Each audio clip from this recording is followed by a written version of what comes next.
What's on, where, and when. It's the Talk of Nelson. NBS Talk Nelson. To me, banking for life means opportunity and security. It's all about being easy. To me, banking for life means peace of mind that you know you're always going to be looked after.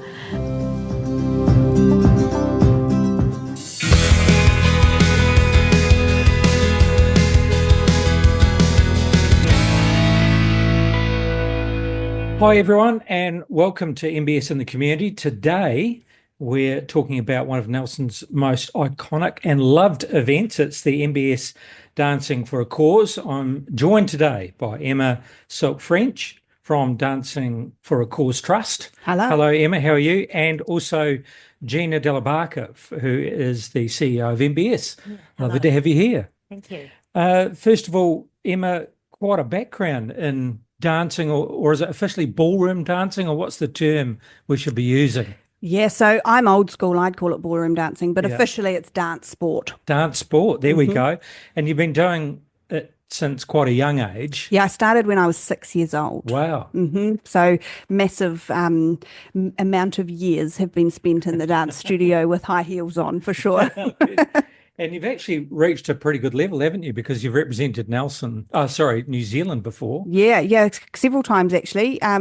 Been to Australia a few times representing there, and in my youth I went to the World Youth Championships in Budapest when I was 17.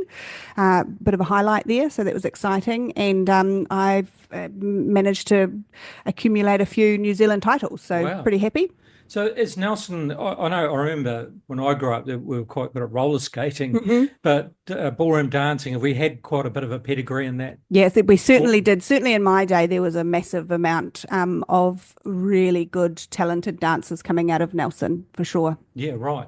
And have to say that you met your husband presumably through dance, is that right? Yeah, my dance teachers from when I was 6 years old were Gail and Robin French. And I you might have said my name earlier. My last name is still French now, so I married their son. Yeah. Yeah, right. And Darren's had quite a history in ballroom dancing, hasn't he? I mean, we joke he's been dancing since the womb, obviously. So he just got, much like my children, dragged around from hall to hall, learning how to dance. And he's within his own right is a very good dancer. Yeah, and both running a business together as well at the moment. Is that right? Yeah, we have a business called Signs and Graphics. Yeah, fantastic. Now, Gina, just newly appointed as CEO of NBS. So how's the move been? Have you been able to settle in okay? Yeah, I have. I am now residing in Stoke, so that's good, or some people call it St Oak. St Oak, that's right. On the other side of Ridgeway.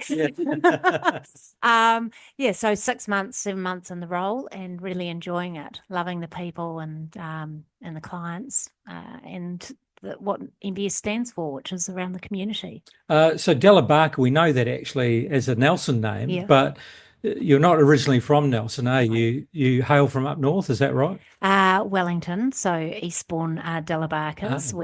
We do have clans of Dellabarcas. I'm the Eastbourne, not the Island Bay group. Right. And we do have Nelson based Dellabarcas as well. Yeah, that's right. And so tell us a bit about your background. You've had a long history in banking. Yeah. So you tell us a little bit about that journey. Yeah, so I started in the 1990s in banking, so retail banking, and I've worked my way through retail banking and commercial banking. I've also had roles in HR and sustainability and corporate affairs, so got a sort of broad range of financial services background. Yeah. And so this opportunity to get back into the regions, is that right? I had a break after a long stint in another brand, and then the opportunity came up for NBS. And what I loved about NBS is the community focus and the regional nature of the brand, both in the West Coast and obviously Nelson, and the people, so everything that NBS stands for really resonates for me, and that's what I've been really drawn to, actually. how they operate in the community and the clients that they serve. Well, we're going to talk about how NBS and Dancing for a Cause came together. But first of all, Emma, what was your involvement? How did you get involved with NBS Dancing for a Cause? Yeah, so I've been involved with Dancing for a Cause since the beginning. 2017, I was approached by a lady named Sally to come along and help with the teaching of the, at the time, 8 contestants. It was really in the sort of beginning stages of, they just were thinking about what they could do to raise some money at the time. So I said yes, and what a cool opportunity I thought that would be. At the time, Dancing with the Stars, the TV show, was massive, and it just felt like how awesome. Nelson Dancing was sort of on a bit of a down turn, and it was just like, great, I've got time, I'll make that happen. So that's how I got involved, and it really just grew from there. Some incredible funds raised. I mean, a lot of non-profits have to think about how to raise money. And I remember, it might have been the first event, and the figure I've got here is $111,000, and we were all blown away. How do people raise that? So conceptually, from the first thought to the way that it all comes together and how it works, just an incredible way to raise money. Last year, $440,000. So can you tell us a little bit about that evolution and how that came about? Yeah, so this event started off to raise money for a small performing arts group. That's where Sally came from. She had kids within the performing arts group, and they were literally wanting to run an event in a school hall. And so when they approached me, that's what the event looked like. And as we started to beg people to be the contestants and got some really amazing names on board, it just grew. And that's when we realised probably what we had was something bigger than what this performing arts company needed. So that's when we decided we needed to partner up with some sort of a charity, and who that was going to be, we weren't sure. So we put it out and found hospice, and the marriage was just made in heaven then. And one of the really early things that we did was to ask our contestants to raise money. So in the first one, we had 8 contestants, and we said to them, if you could go out into the community, raise awareness of our event, so do the work for us effectively to sell some tickets, but also if you could raise $1,000, that'd be amazing. 2 of the contestants that year raised $20,000, and we were like, well, okay, here we go. Yeah, right. And I think that really that's probably been our biggest achievement is some of our ex-contestants laugh and say that they do the work for us, and we just sort of, run one event. I have to disagree, That's but right. yeah, we That's do. quite like that. We send them out and we ask them to run a campaign, a fundraising campaign. So Gina, I guess by default you've inherited this sponsorship, but you've had a little while in the hot seat, and obviously people have introduced you to the event. So what's been your observation so far about Dancing for a Cause? I just think it's an amazing event, and it really has the ability for the community to help itself. And we know that entities like the hospice rely on additional funds, and so it helps that NBS can facilitate that in some small way. So that's been great for us. And, I guess that in part, the fact that the hospice doesn't discriminate on age, gender, ethnicity, it's really there for the whole community. And that's what NBS really appreciates and likes about helping focus on the hospice as a entity to support, really. Now, I'm told in the last 10 years, NBS has contributed something like $7 million into community support, which is just incredible. So can you tell us a little bit about that philosophy behind NBS and that importance of that connection with the community for you guys? Yeah, well, I mean, it goes without saying that we kind of bat above our weight on the give back to the community, but in the spirit of intent, that actually also means that the community needs to support NBS. So it's a circular sort of notion, really. And so we make profit to actually give back to the community.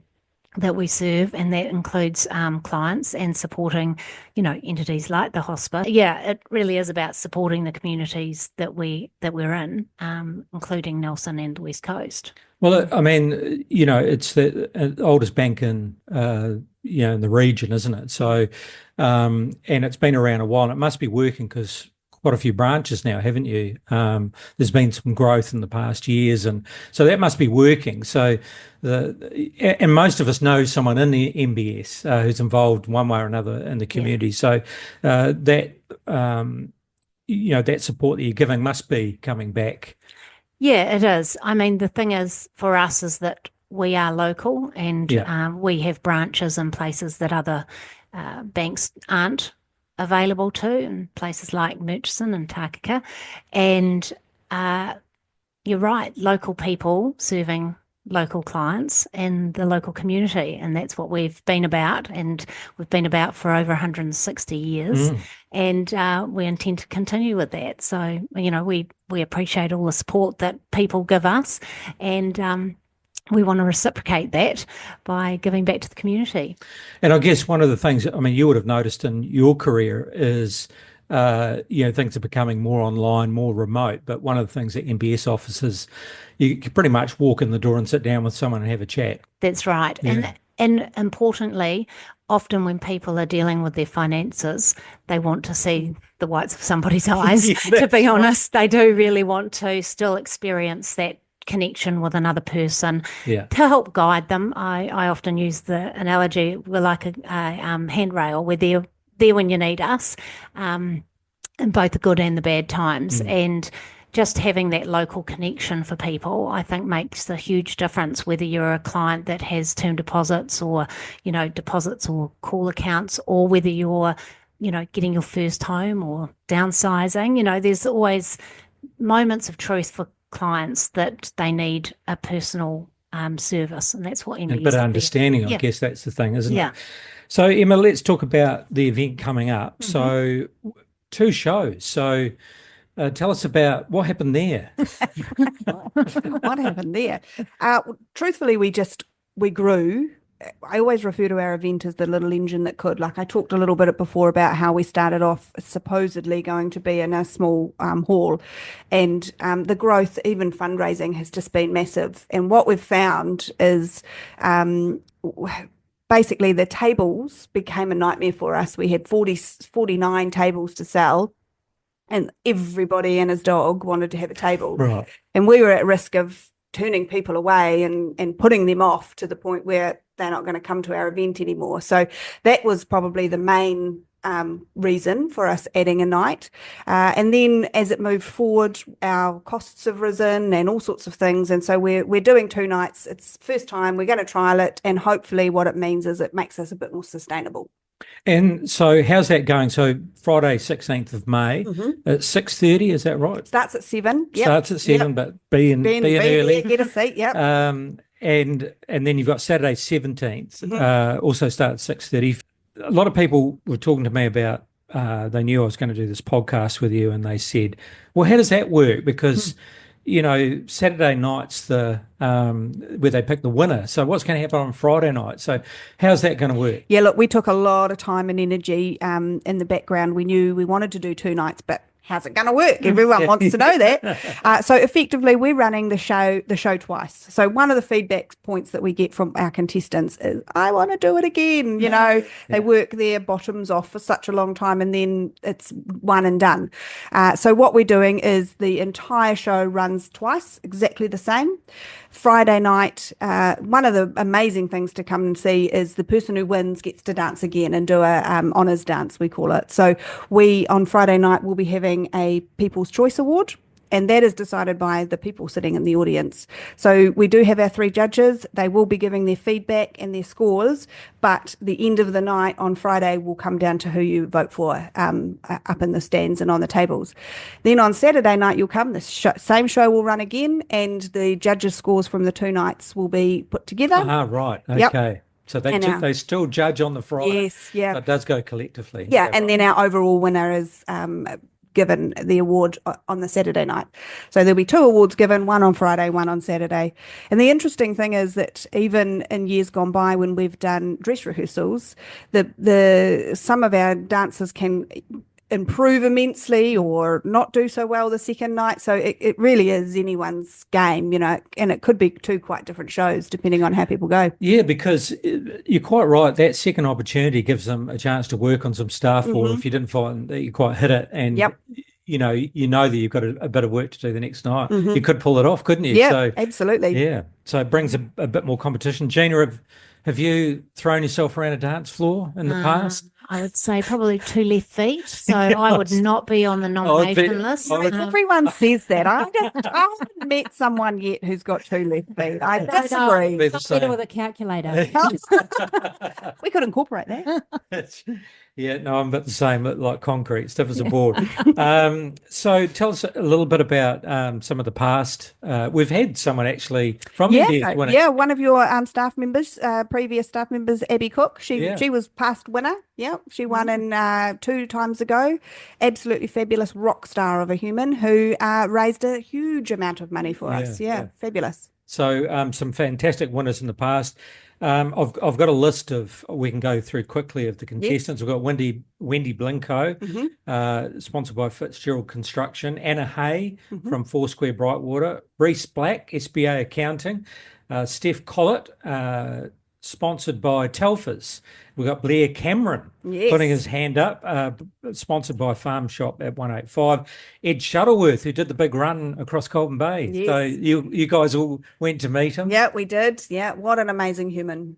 And he's sponsored by Sport Tasman. Loretta Haskell from R&R Kayaks. Richie Norris, we know Richie. He's a builder around town, but he is sponsored by Mitre 10 Mega. Jade Howe, and what an amazing amount of money she's raised. Sponsored by Coleman Construction. So they built a house, didn't they? Yes, they built a house and had an amazing gala evening. So yeah, she's a rock star. And I think that's all. Am I missing anyone? No, I don't think so. No, I think that could be 10 of them. 10 of them. So how are they all going at the moment? How do you think they're feeling at the moment? Yeah, this is a really hard time for them. We're coming to the end of it. They know the date. They've on the countdown.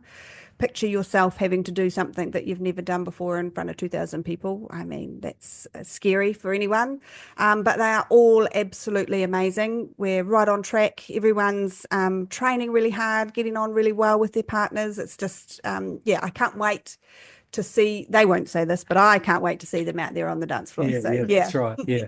And then, as you say, once they have it a go, they'll want to do it again. Yeah, absolutely. So let's just talk about the details. So Trafalgar Centre, did you say that there are some tickets available? Is that still for the Friday? So we've got some tickets available on both nights actually, but Saturday is nearing sold out, so get in quick. We have still got some on Friday, and I definitely encourage you to come along. All your ticket, money from your ticket goes towards hospice, so absolutely. And you can get those tickets via Eventfinda and also just check out the website as well. And Gina, presumably the crew will be going along for support. We're fully booked, locked and loaded. I've got some staff going 2 nights in a row. So really? There's a lot of people doing that actually. Wow. Pretty enthusiastic crew. So we've got tables booked and really looking forward to it actually. Yeah, fantastic. All right, well look, thanks very much for coming in, Emma, and telling us all about it. Thanks for having me. Good luck with all the rest of the preparations. I know it's going to be a big show. Start taking echinacea now.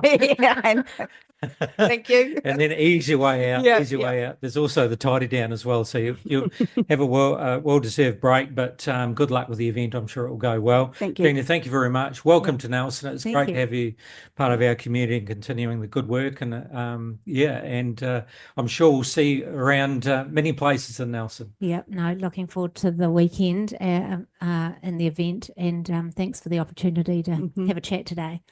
Thank you. And that's it for today's episode of NBS in the Community. Huge thanks to Emma and Gina for joining us, and also for the incredible work they're both doing with Dancing for a Cause, and also NBS and all the work they do right across the region.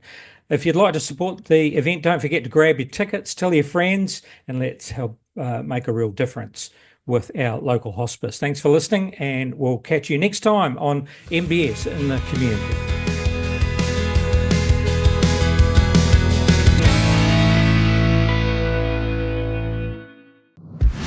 What's on? Where and when? It's the Talk of Nelson. NBS Talk Nelson.